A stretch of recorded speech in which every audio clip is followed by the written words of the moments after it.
Hello, everyone. Welcome back to another episode of the All About Us podcast, the podcast where we deep dive into the human stories behind professional journeys.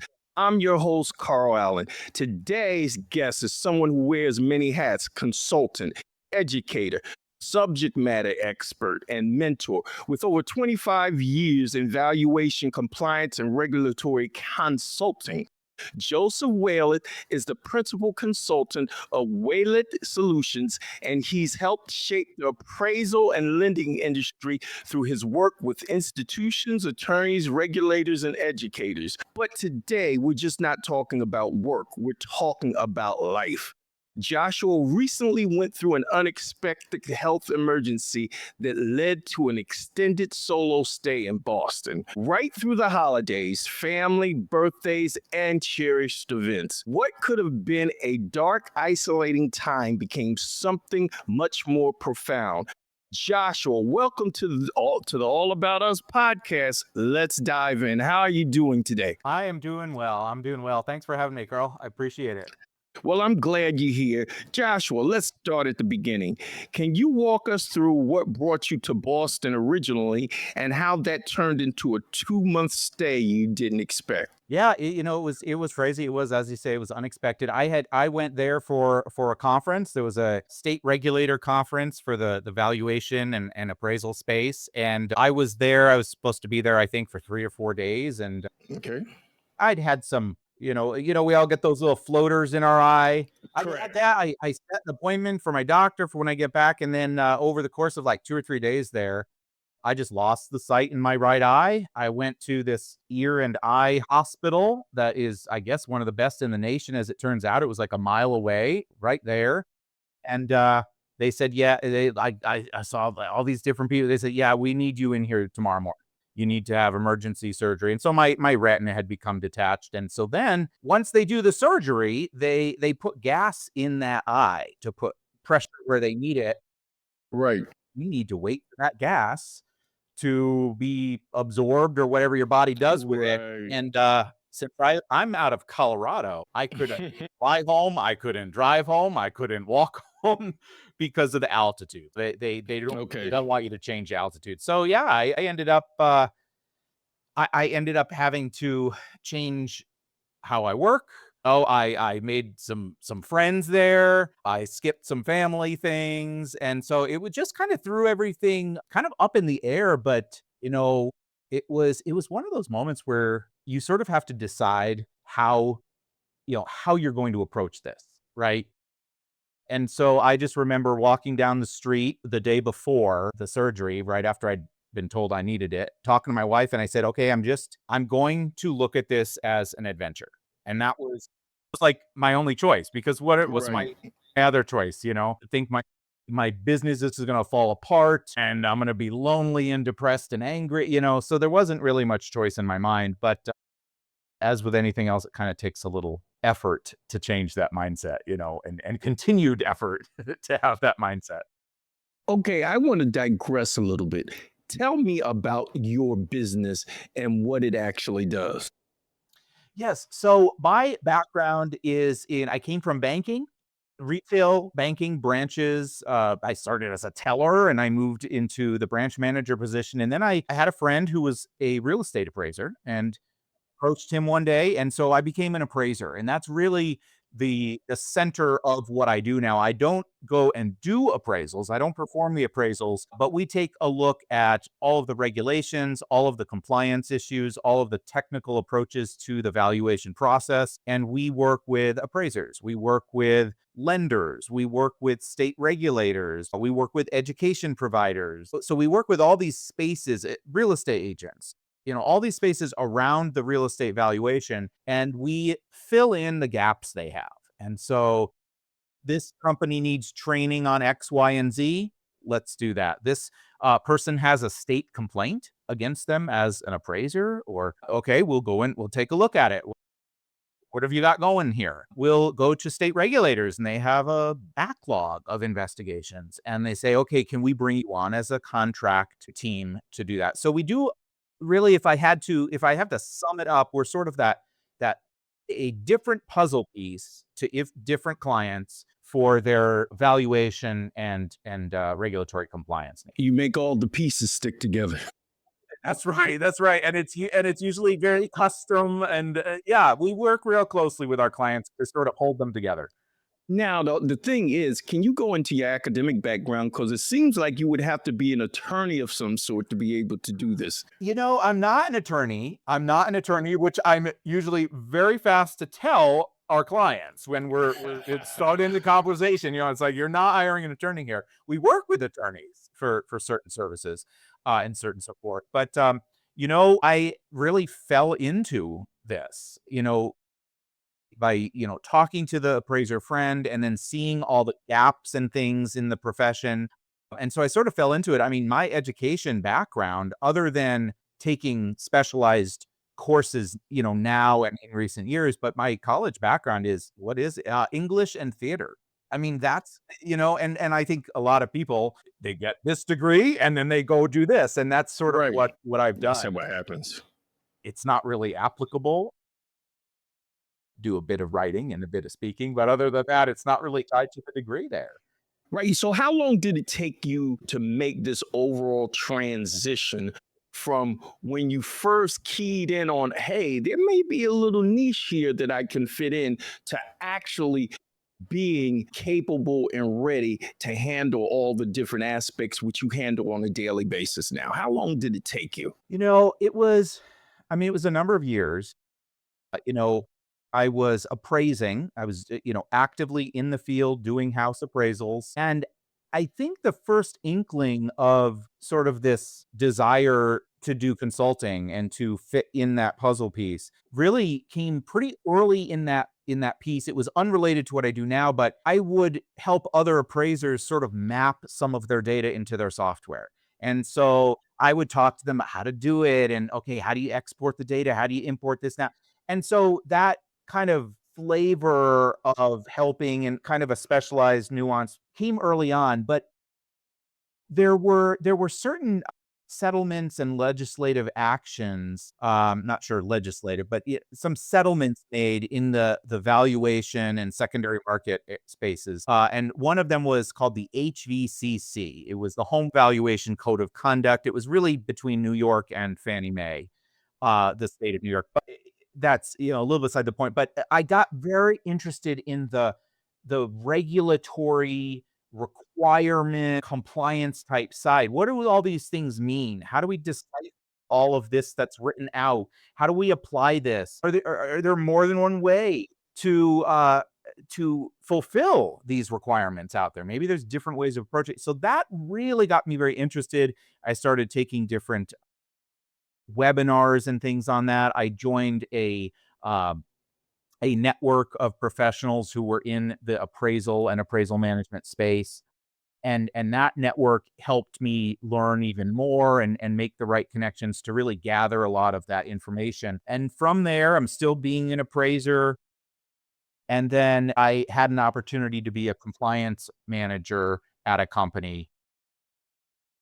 And then I realized after a few years, I looked around, I said, you know what? There's a lot of companies in different spaces around valuation that need very customized training, support, services, what have you. And so that's really kind of how it came about. And the company, Wallet Solutions, we've been around 5.5 years, something like that. And so whatever it was right at the beginning of COVID, whatever that would be, like November of 2019.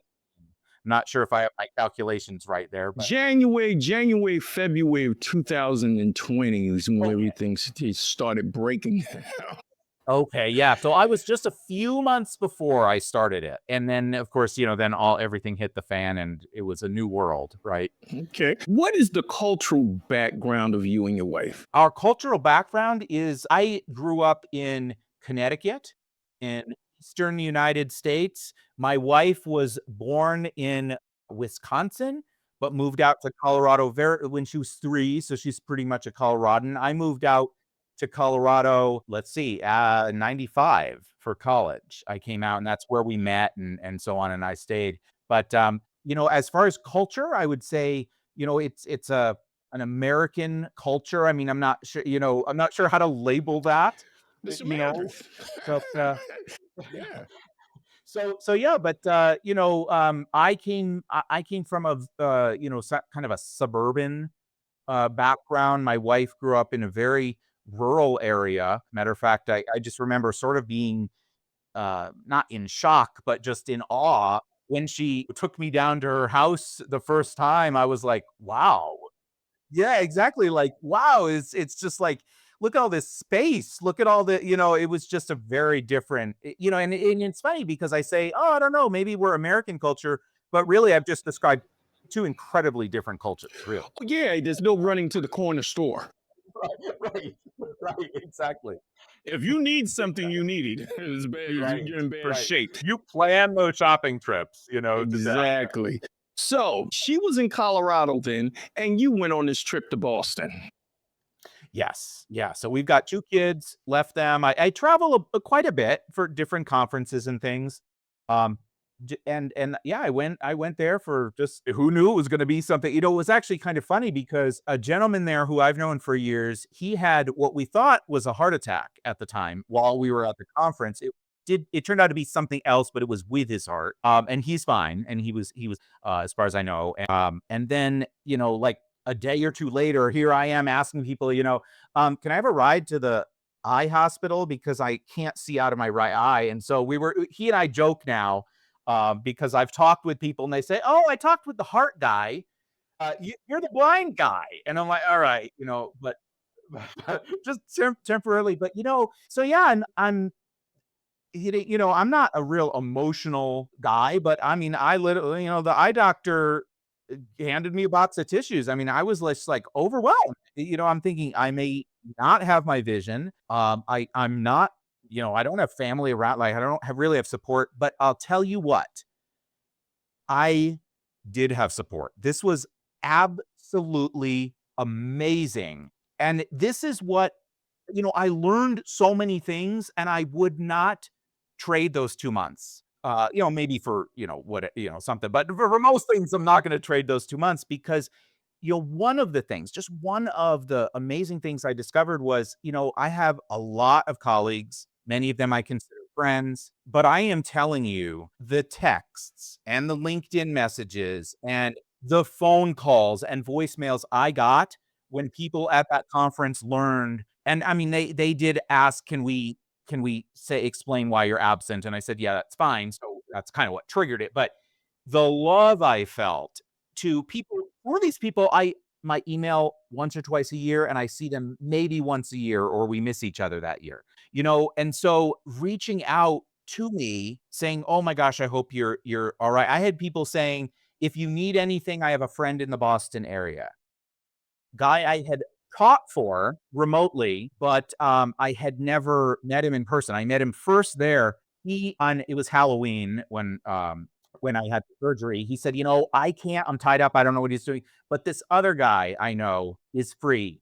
He's going to check you out of the hospital. He's going to drive you to your Airbnb. So this guy I never met came up to the hospital, to whatever floor, and I go to reach, I go to reach my bag. He says, "No, no, no, no. You're supposed to be face down for a week. You look down. I'll take care of everything for the next 2 hours. I'm your father, and you do what I say." And I mean, it was absolutely amazing. I had an invitation to go to Thanksgiving there because of course I miss Thanksgiving and Christmas and that was so eye-opening to me that when we're really in need, people pull together. I think we hear so much and we do see so many examples of not pulling together. But when push comes to shove, I really think there's a community there you're not aware of, maybe. Well, I think that's the secret that a lot of us don't see or don't understand about being an American. Individually and culturally, on the surface, a lot of times, it seems like we're so separated and apart and living our different lives in our different ways. But when tragedy strikes, whether it's individual, regionally, or culturally, that's when we seem to be able to reach down, and that collectiveness of being an American steps in, and people that you would not even expect come forward and come to your aid. And it's really amazing. It's amazing. So, that always gives me hope about this country and the future of this country. I agree. I agree. As much as, certain things can uncover bad, I think circumstances can uncover good as well. When you see disasters, I always think of, and I know we're talking about Boston, but I always think of like the stereotype of New York and New Yorkers. My gosh, it's a big city. They're rude. They're this and that. Well, my parents both grew up in New York, and we'd go down to New York when I was a kid. And I remember New Yorkers, yeah, they're abrupt, they're moving, they're fast, they're getting someplace. New Yorkers are some of the most friendly people.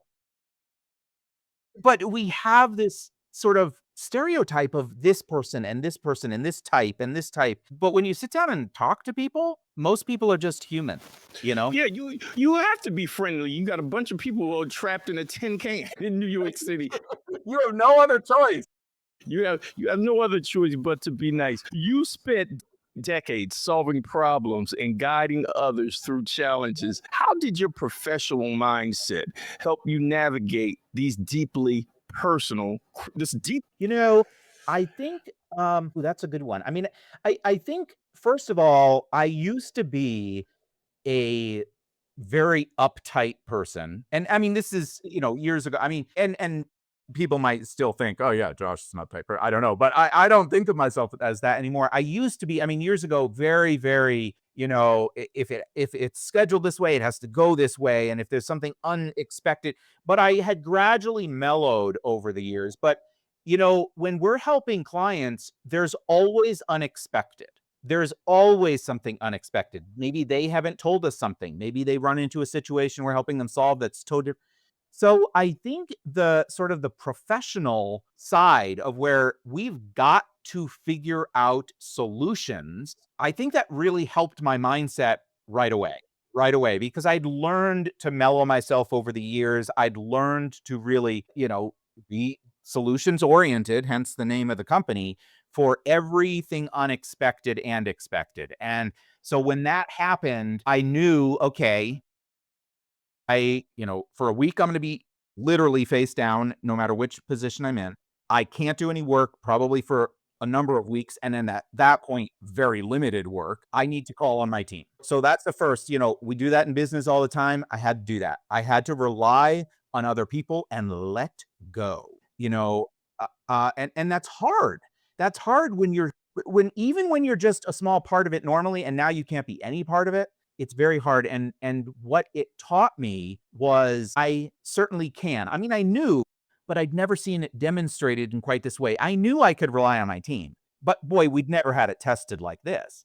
And so being able to say, okay, I need you to do this, do this. This is my situation. You guys have to figure out your way through it. I haven't thought of everything, but I'm, kind of, I really can't do and plan everything. So they weren't just the doing, they were the planning, they were taking care of things.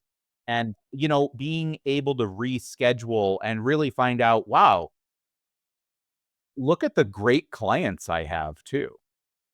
To be able to reschedule things with them, reschedule training, push things off and things like that. So, I think all of that flexibility then transferred to me to say, "All right, I am in an Airbnb and I'm not gonna have a car because 'cause I'm near the train station. I have the library." The library was every so often, especially when it got wintry and snowy, it was a little far, but I still would walk to the library to do some work.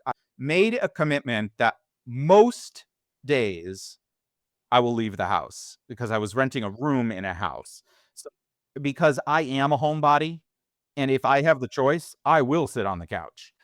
Well, I can't do that. I'm gonna fall into any human is gonna fall into some sort of temporary depression if they're sitting in their house all day. And so I purposely made plans. Okay, I'm gonna go to the library this day. Okay, I'm gonna go to the museum. And I'm telling you what, Carl, this was I mentioned I'm from Connecticut. This was full circle.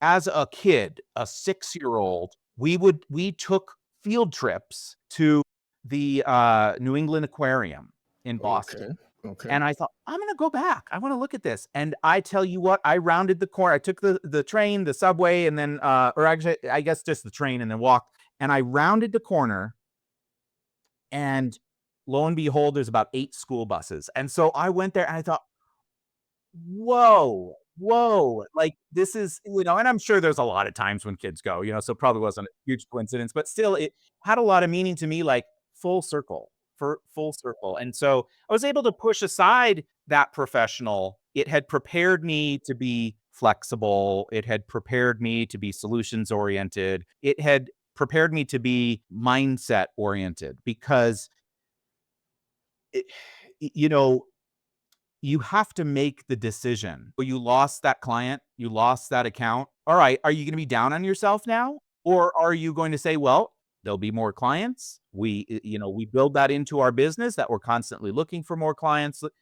Well, it's the same thing. Am I going to just be down on myself and depressed and complain to everybody? It's also the consideration of when you lead a team, lack confidence. I mean, you can be real with people. You have to be real with people. But if you lack confidence, your entire team lacks confidence. And I had to think of my girls. If I'm saying, oh, this is going to be awful. Oh, and I miss you so much. I mean, of course I said I'd miss them, but I mean, it's gonna affect them in ways that I probably couldn't imagine. And so, we actually took took a page out of business. We had FaceTime for decorating the tree.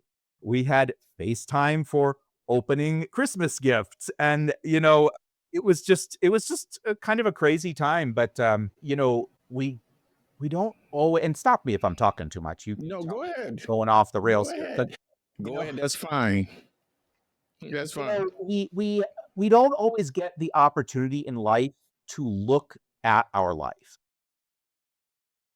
I liken it to you work in your business, but you don't always take time to work on your business. And so I was so busy in my life, I didn't have time to look at my life. Well, this told me to look at my life because I was pulled out of my life.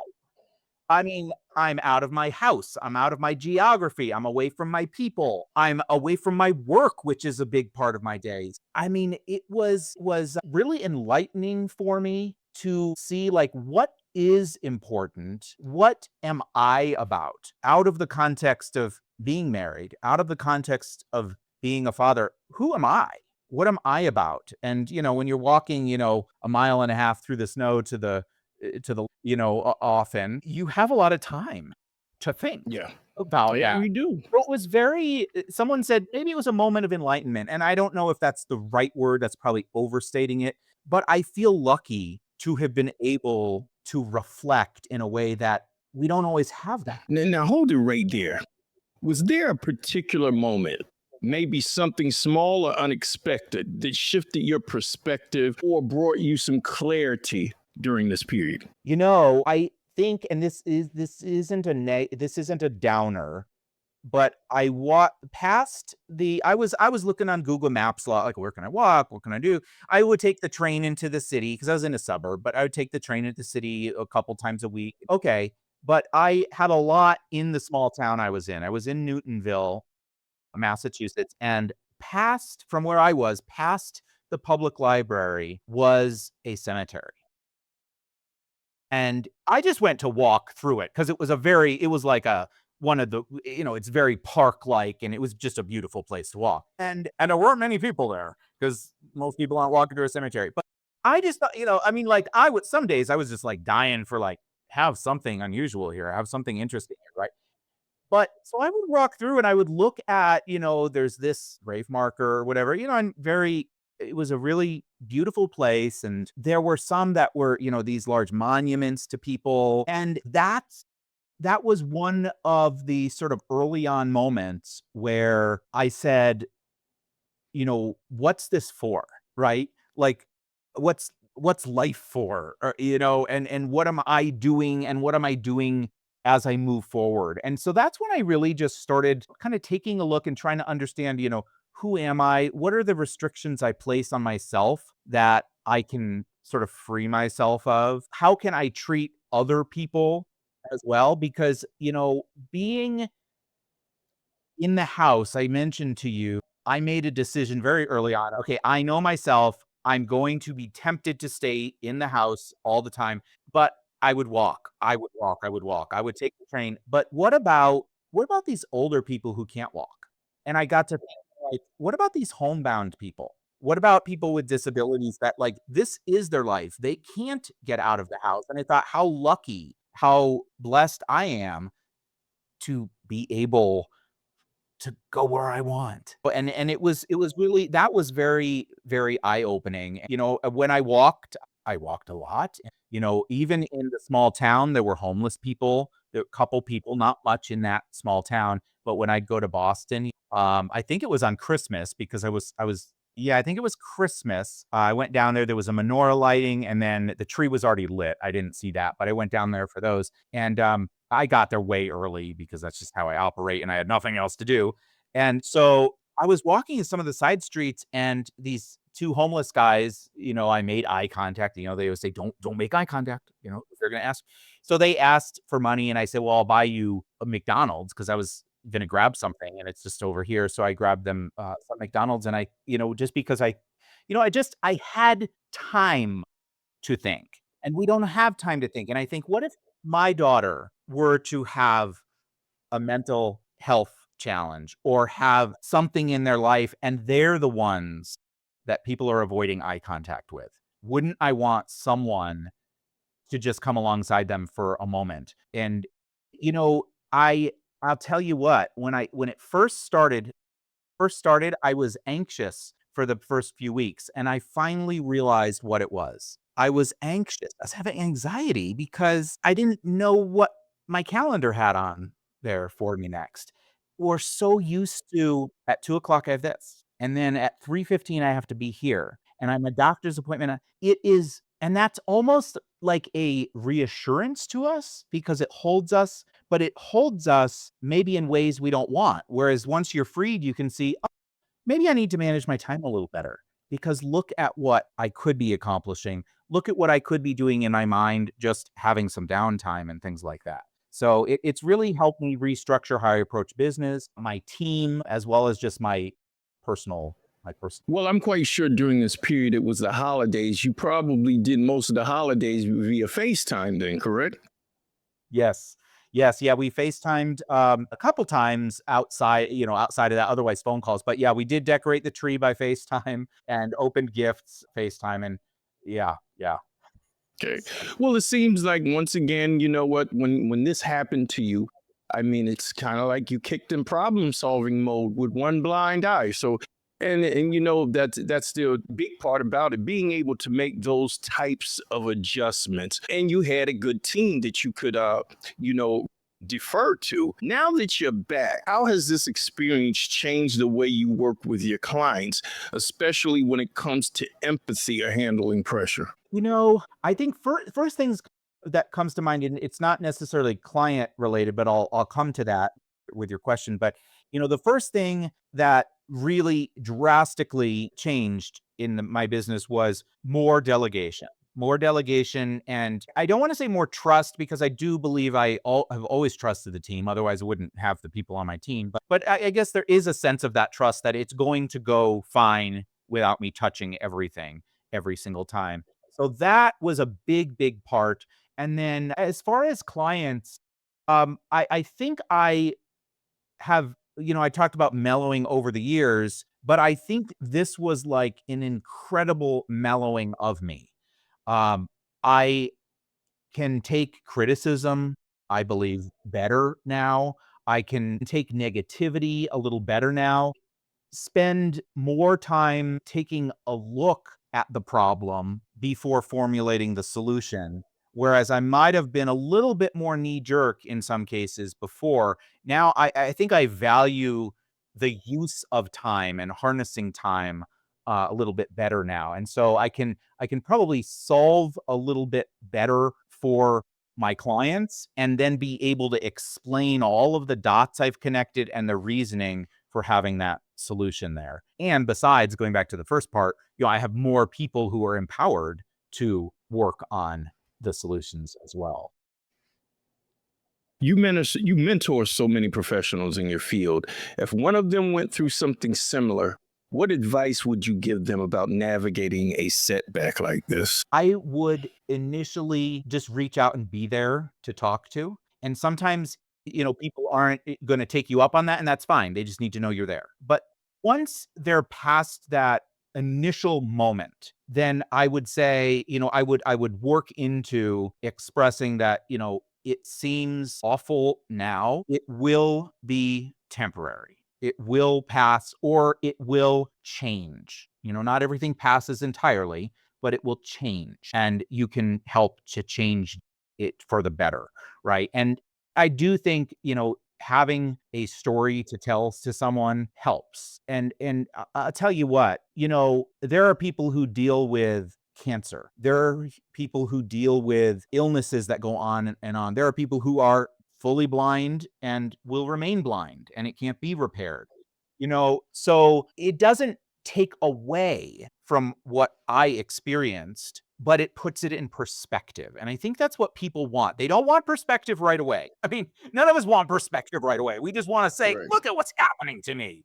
Exactly. But the perspective helps apply that human element to us. And so I think when we see people going through these types of things, first off, just being with them, acknowledging what's happening, and then we can tell them, okay, you could expect this to change or be temporary or this or that. And I remember similar, one of my daughters, my first daughter, when she was born, she was breech and she had her legs literally went up to her ears. Wow. You could barely like throttle her and you'd push her legs down, they'd pop up, and so she Wow. made to be in a brace. And it was like for 6 weeks, but 6 weeks felt like an eternity. And you have to do this, and she'd cry, and you need to use this special powder here, and oh my gosh, look at what we have to go through. And first of all, it ended. We knew there was an end in sight, but Right. that doesn't help with the beginning. Right. You But still got to go through we it. went in to get this harness adjusted or something to this doctor's office, and there was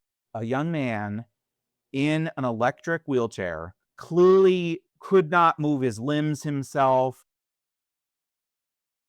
And again, that didn't take anything away from what we were going through, but it gave us perspective. Perspective. And, Certainly. those are, if we let those moments pass without learning, I think we cheat ourselves, That's true. right? That's very true. So that's kind of how I'd work with a person on that. Okay. Looking back on this chapter, what did you learn about yourself that surprised you? What surprised me, maybe twofold, and they almost seem to be opposite, but I guess first, I can survive on my own in a certain sense. But then what surprised me, kind of contrary to that, is I discovered how kind people are. I knew people were kind. I knew there's tons of kind people, but how many friends I have. I mean, I knew they were there. They weren't physically there, but just knowing people are there helped me as I survived on my own, right? So it kind of goes hand in hand, and it really, you know, I talked about the older people, disabled people, people who have limited mobility, like they're literally housebound. That's Right. not a phrase. That's a reality for people. And I think of people who are isolated, not necessarily physically and in their house, but people who are isolated emotionally from other people. These it is no wonder that some people who don't have the friends or are outcast or are bullied and that never really changes in their life, it really got me thinking, I'm here for 2 months. And what would happen to me if this was 2 years? What would happen if this were 20 years? We need to treat each other as humans. And thankfully, most everybody around me gave me these bits that I needed. And not everyone has that luxury. So Okay. This here is a part of the show called Flip Mode. You get to ask me 3 questions now. all right. I did not know this was coming. All right. Okay. All right. Go back 20 years or so. If you could change something in that time frame, what would you do differently? It doesn't have to be 20 years, but Well, I'm gonna go with from 2000 on. I don't think I would change anything. Believe it or not, it was a very transitory period for me actually. I went through a period of raising 2 boys totally on my own. At the time, research scientist, and at one point, I was dropping my son off at daycare, dropping them off at daycare at 7 in the morning, and I was a research and development supervisor at a laboratory and other people and technicians and everything else. And I had, at one point, I had an hour and a half commute each way, dropping a son off at, between 6, 7 o'clock in the morning, not getting, by the time I picked them up at 6, 7 in the evening, they're asleep. And so it just got to a point where I said, you know what? They need to know who their dad is. And we need a relationship. And I just quit. I just stopped working. But the whole thing is that during that period of time, I threaded the eye of a lot of needles. And I was lucky. And I don't know if I had to do it all over again, I don't think I would be as successful as I was, if that makes any sense. So I would not go back and I would not change anything. Second question. all right, nice, nice, nice. All right, so since this is all very philosophical, I feel like I've been torn out of my workday, and we're in this philosophical moment, which is awesome. What do you think your purpose is? I think my purpose is communicating to people the relationship that we all have, even though we have different skin colors, different cultures, different religions. I believe that life is about creating good relationships, good friendships, good relationships with your mate, good relationships with your children, if possible, because through creating good relationships, you create good memories, and your memories are the only thing you can take with you into the next life. And so I believe pushing that message is really important to me, that our purpose, we're community people. We're as human beings, we're meant to interact with each other. So it's important to focus on creating good relationships and creating great memories with each other. That's awesome. That's awesome. All right. Let's see. Should I go easy on you? I'm not really sure where I'm gonna go with this. Let's see. Tell me what you think your next 5 or 10 years look like. What do you imagine it to be? My next 5 to 10 years is going to be transiting to Puerto Rico, getting my nonprofit established, stand up and do something.org, but then forming the basis of my other nonprofit called the Off Earth Federation, hiring a few staff members for that, and starting to track and place in the computer systems the trajectories, of all the near Earth satellites. The Off Earth program, Off Earth Federation, will be a conglomerate of nonprofits that develop technology to actually mine near Earth satellites, comets, and asteroids, and move a lot of the mining and destruction on this planet off Earth to these orbiting, rocks in space. And just getting that established. We already have the website. It's going to be going to full development in about 6 months. And then I already have a few scientists and engineers and mathematicians that are coming on board. And so in the next 10 years, I hope to have the Off Earth Federation at like a good midpoint where we're really ready to do something. Wow. Wow, that's incredibly interesting. That's caught me off guard. I was not thinking of anything like that. That's amazing. Awesome. Thank you. In closing, now that you're on the other side of this experience, what's next for you personally or professionally that you're most looking forward to? Personally, so professionally, growth in the business, we continue to have change our strategies and grow, and we're bringing other people on. But really, personally, I think is even more exciting and interesting. My wife in a single digit number of years will be possibly able to retire from her job. I don't know if she'll want to or not. I can do my job from really anywhere, and we're looking to do a bit more traveling, maybe relocate. Our kids are out of the house age. One is actually still at the house. We're not, kicking anyone out, but and we're glad to have them both locally. We're just looking for, just to bring it back to kind of how I mentioned, making something an adventure. I mean, we're looking to, have a bit more adventure and variability in Okay. the location and sort of home base type idea. So Okay, well, give us a 30-second spiel of your company. great. I can do that. Wallet Solutions is the name of the company, wallet.com. And so that's WALITT.com. And we are a provider of contract services to education providers, lenders, appraisal management companies, appraisers, and appraisal firms, as well as regulators. We work in the valuation, compliance, and regulatory space. And really, we just enjoy being able to get to know the needs. And to sum up sort of our approach to sort of attacking clients' problems, that is, we go in with pretty much a blank slate. We don't want to go in believing that your issue is this, this, and this, because it could be very, very different from client to client. So we really go in with open ears and really want to have a conversation to hear, what do you need? And we'll see if we can fulfill that.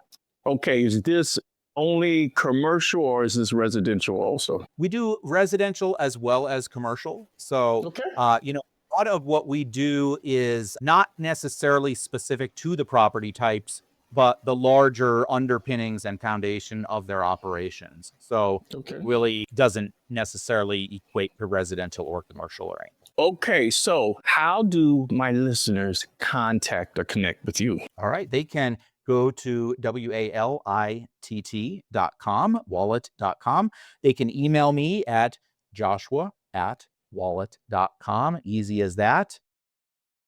There's also other information and other contact forms and There's a things like link that to on the website. all that will be included on the promos and show notes. Joshua, thank you so much for opening up and sharing such a personal and powerful story with us today.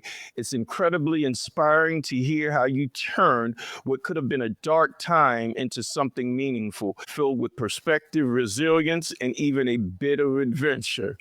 To our listeners, if today's episode moved you, inspired you, or made you think, please take a moment to subscribe, rate, and leave a review on your favorite podcast platform. If it helps us reach more people, share the news, share the stories that matter. And if you'd like to learn more about Joshua's work in valuation, compliance, and mentoring, follow him on LinkedIn. Thanks for joining us today on this episode of the All About Us podcast. I'm Carl Allen. See you next time. And remember, your way, there's a story to tell. Have a great day. Thank you.